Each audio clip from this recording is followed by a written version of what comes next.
When the pandemic hit, millions of people converted their kitchens, living rooms, and bedrooms into home offices. Now, 3 years later, companies want workers to return to the buildings they vacated. The days of working from home are fading for more employees, now being called back to the office. Disney recently announcing its employees will be required to spend 4 days a week on site. Google will begin tracking worker badge data and include office attendance in performance reviews to get everyone in line. You're going to go head-to-head with Goldman Sachs, who want people back 5 days a week.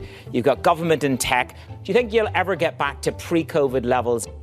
Millions of people around the world who got used to doing their jobs from home during the pandemic and grew to like it are now being told by their employers that it's time to return to the office, at least some of the time. It might seem easy enough for everyone to just go back to the way things were before. But working remotely for a couple of years changed the way a lot of employees think about their jobs and whether they need to commute to and from an office to be productive. Companies, meanwhile, are trying to figure out how to adapt to these shifts in corporate life and balance the needs of their business with the expectations of their workforce. As Bloomberg senior management and workplace reporter Matthew Boyle found out, that is not an easy thing to get right.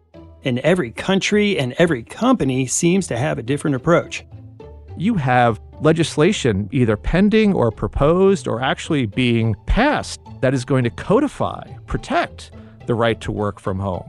We've seen these laws pop up in Ireland. They've come up in the Netherlands, beyond Europe as well, even as far as Canada, you're seeing right to disconnect. But then in the U.S., so we're kind of on our own in the U.S. You're left to the whims of your employer, your organization, your boss.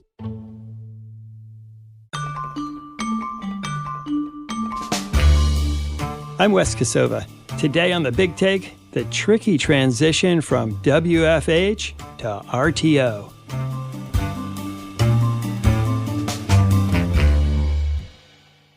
Matt, glad to have you back. I see you're in the office today. Yes, very happy to be here, Wes. It seemed like for a moment there in the middle of the pandemic, everyone was saying the era of the 5-day at the office work week is over. This is a seismic change and it's never going to be the same. And now it's kind of looking like maybe that's not true. Yeah, Wes, I mean, your question really speaks to one of the big problems talking about this issue is that everybody wants to black and white this issue. Either the office is dead and no one's ever going back, ever, or remote work is just for losers in their pajamas and everybody better get back 5 days a week. And neither of those things are true. But that's what gets a lot of the headlines. That's what you sometimes hear from certain business leaders, Elon Musk perhaps. But you chuckle, but it's like when he calls remote work, quote, immoral. I mean, we've really reached a new level of this debate. So the truth is, as always, or usually, somewhere down the middle. But what we really wanted to do with this story is spend a little less time focused on the big companies that capture our attention, like Google and Goldman Sachs, and a little more time spanning the world, to sort of see, okay, what's going on in Europe and how does that compare to Asia and why? And what's going on in Paris versus London? That's what we were really able to accomplish with this. The good thing about 3.5 years into the pandemic is that we finally have a lot of good data as well. It's important that you mentioned countries around the world because this is one of the things I found really interesting about your story is how different the approaches are in different countries. So can you kind of paint us a picture of what the work from home, work from office world looks like right now? Even within countries, it's not one story. It's not monolithic. Take the U.S. just for starters before I broaden out. In the U.S., usually the bigger the city, the higher the rate of remote work.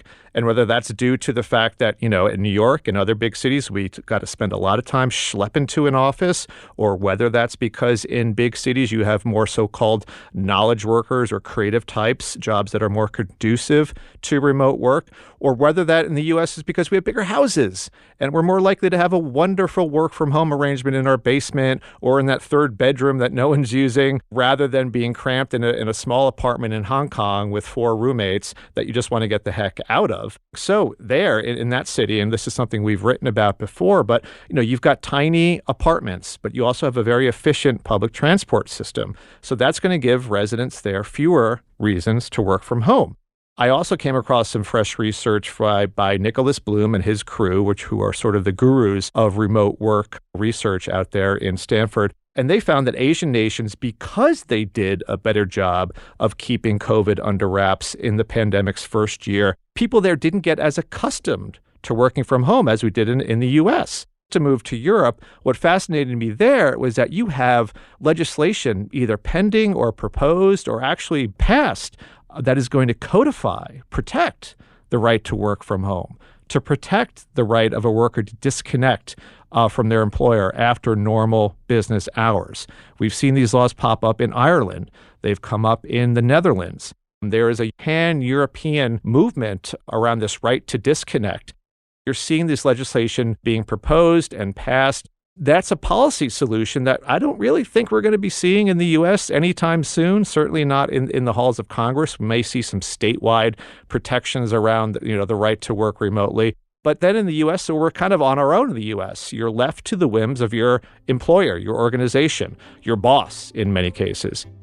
And what do we know about how workers feel about coming back to the office versus working from home or just having some sort of flexibility? I think they don't mind it if there is a reason. There is nothing worse than spending 8 hours on Zoom calls that you could have had from your home office or from Starbucks or from anywhere. If you're coming into an office, you want some intentionality about it. You want to be part of a brainstorming session, or perhaps it's just something more informal, like an after-work gathering. That's what I think employers need to realize, that if you're going to do a policy, you need to be going in for a reason. And usually it's around your team itself. I mean, it's one thing to just say, okay, the whole company has to be in. It's like, well, that's great, but I'm not really interacting with the engineers today, or I have nothing to do with the sales team. Make it very specific to your team, to your function for why you're in. And I think you're going to get a lot less pushback. Matt, one thing we hear from CEOs a lot is that part of the office culture is you bump into people in the office and you have impromptu conversations that lead to really good ideas. And I find that that's actually true. I do run into people and get good ideas.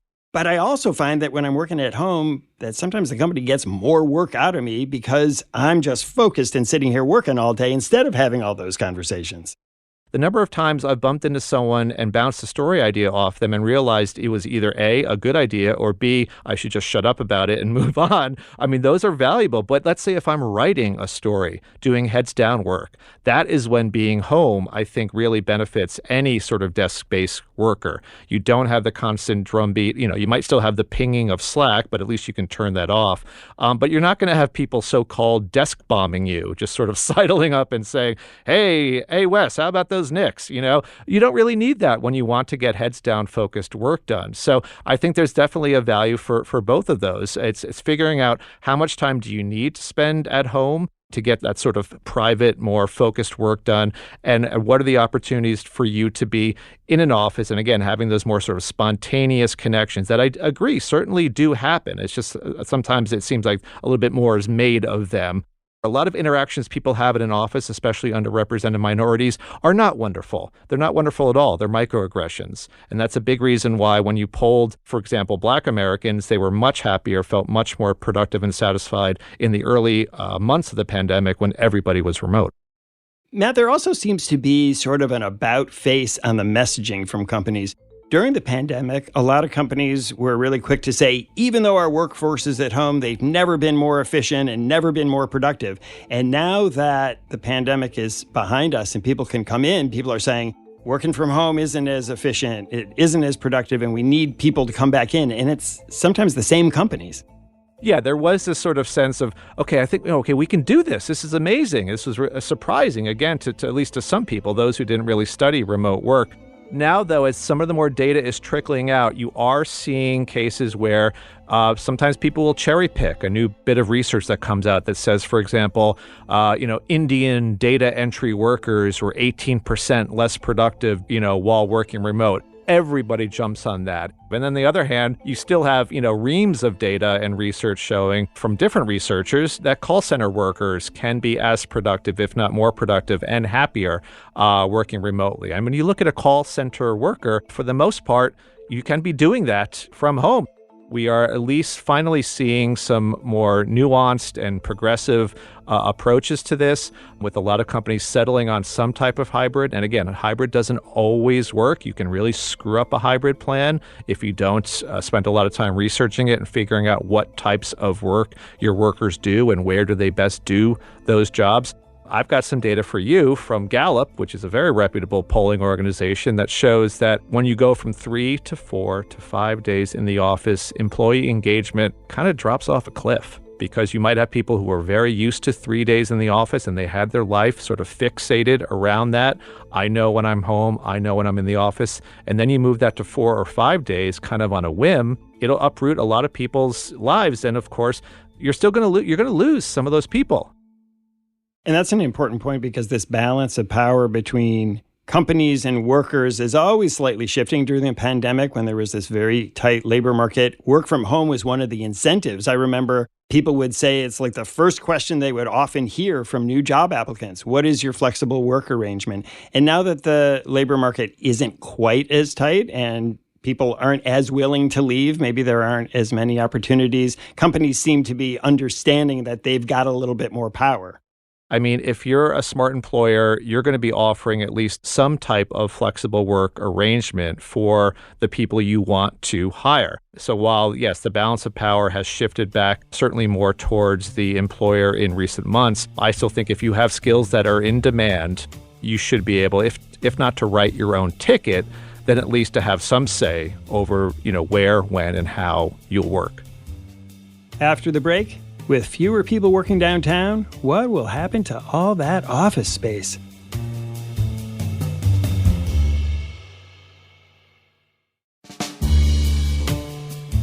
They're statuesque, vast, and staggering, and they're empty. Skyscrapers and office buildings once stacked high with businesses are experiencing high vacancy rates in the U.S., nearly 19%, 5.5% higher than before the pandemic.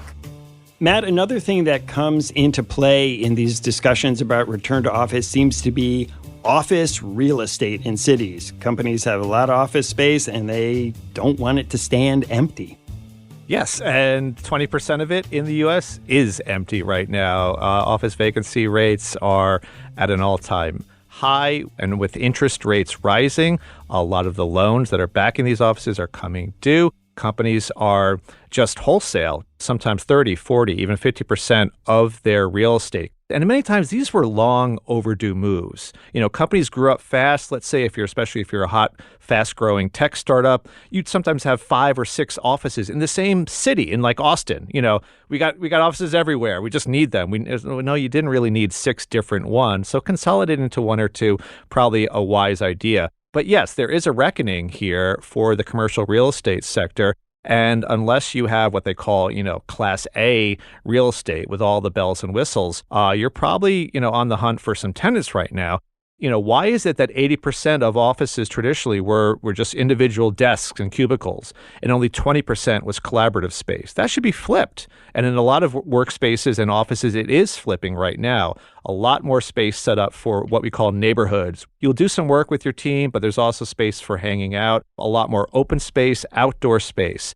So we are seeing some more creative approaches to how offices are laid out. And if you don't want to get creative, it's going to cost you. The issue is that commercial real estate folks, it's a very risk-averse industry historically, because if you made a mistake on a 7-year lease, you were going to get reminded of that mistake for the next 7 years. So they've often not really, let's say taken chances or pushed the boundaries, because all you had to do was line up a bunch of desks and cubes and, everyone had to go there, because where else were you going to do your work? Now that people have a choice about where work gets done, I think offices need to make some hard choices about what these offices look like.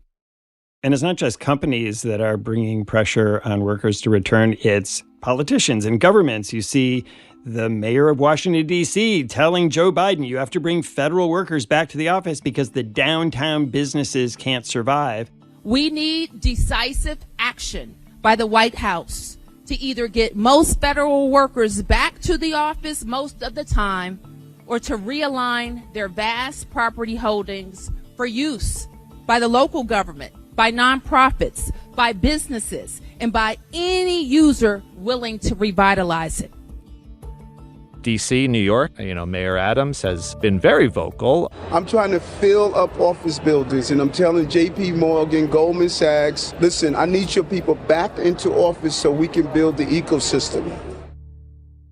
But it just sort of speaks to the fact that, yes, this is having a massive impact on downtown economies, but not in every city. That's one thing I learned from doing this story, is that a lot depends on how your city is laid out. There was a great report recently from the McKinsey Global Institute that found that if sort of pandemic attendance rates hold, as much as $800 billion of real estate value is going to evaporate by 2030 in 9 cities around the world. And that includes New York and San Francisco, which of course gets so much attention here, but also includes cities like Paris and Munich. But in some cities, we do see that when you have a city that's not just set up as a downtown business district where all you have is offices and coffee shops and, delis, when you actually have people living and working and playing in a city, the impact there is much more muted. And that's what this McKinsey report found, which I found very, very interesting. But you're right. The price tag, at the end of the day, I asked them what their worst case scenario was. They said $1.3 trillion in real estate value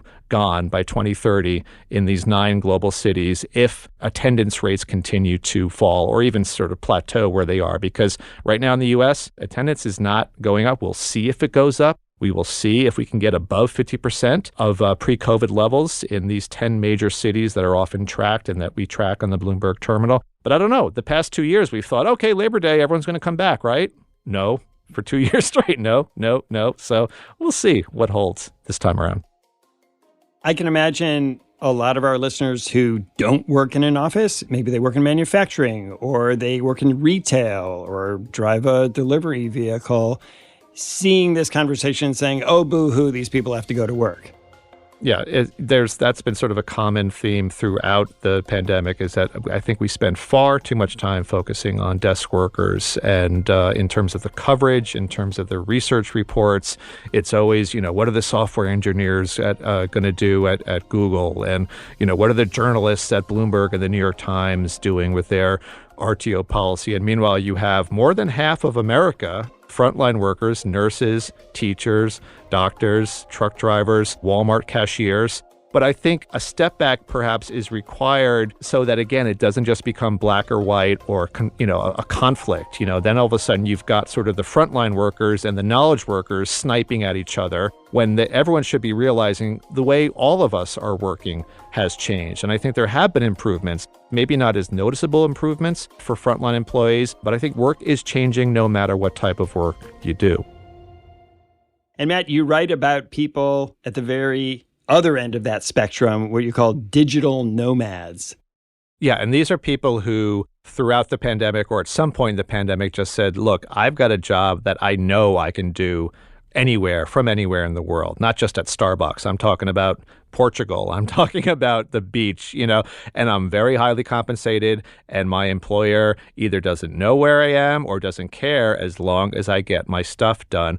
Some of them moved upstate New York to the Catskills or Lake George or something like that, and they used to live in Manhattan or one of the nearby counties. But others went much further afield, and countries, realizing this, started to roll out all sorts of incentives, remote work visas, special visas if you bought real estate there, although not everyone did.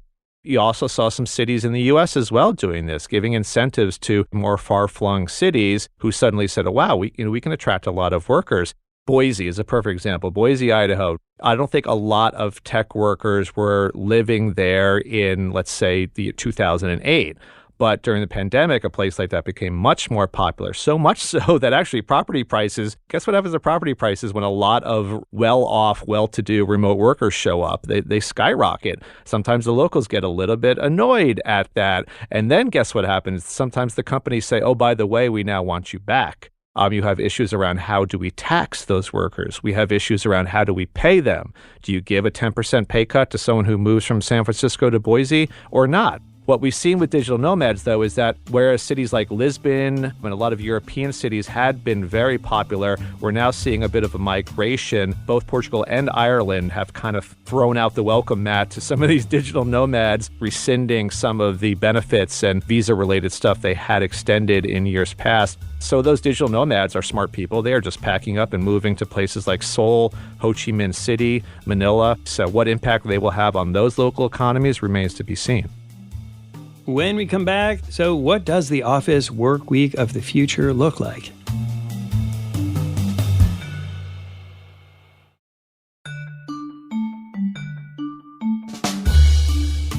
So, Matt, we're seeing companies that had 2 days at home now saying they want 3 days in the office. They want 4 days in the office.